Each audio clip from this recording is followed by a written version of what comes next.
Ако банките и владата не постигнат договор, трошоците за кредитите на фирмите ќе паднат на грбот на граѓаните. Стигнаа првите реакции од економистите по вчерашната неуспешна средба.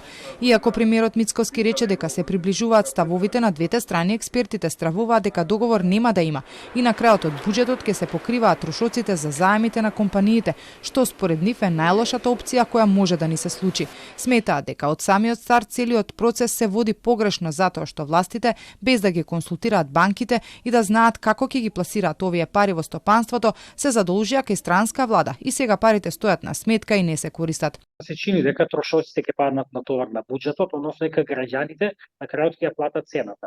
Мислам дека тоа е лоша опција затоа што практично сега граѓаните ќе даваат пари за кредити на фирми кои што можеби се сомнител. Не знаете какви фирми ќе бидат подржувани, не знаете како тоа ќе се спроведува, со оглед на тоа што се е поставено на отоку, постојат големи ризици тие пари да завршуваат кај фирми што се блиски до власта.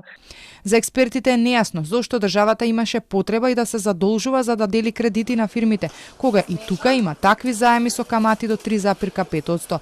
Но велат веќе е доцна и сега мора сериозно да се размислува што треба да се превземе, а да се заштитат парите од граѓаните кои го полнат буџетот. Една опција која што може да се спроведе е да владата да воведе дополнителна давачка или не знам, дополнителен данок на екстра профит или да го зовеме данок на добивка или данок од солидарност или нешто така и да каже од овие пари ќе ги покриеме трошоците за камати. Банките и владата се договорија околу рокот, но како проблем останува покривањето на кредитниот ризик на банките. Премиерот Мицкоски вчера не сакаше да каже колкав е процентот кој тие го барале. Се надева дека понудата ќе биде што е можно пониска, свесен е дека имаат трошоци, но смета дека треба да се види каде може да се скрати. Владата од Унгарија зема кредит од 500 милиони евра, од кои 250 милиони евра се наменети за кредити во стопанството.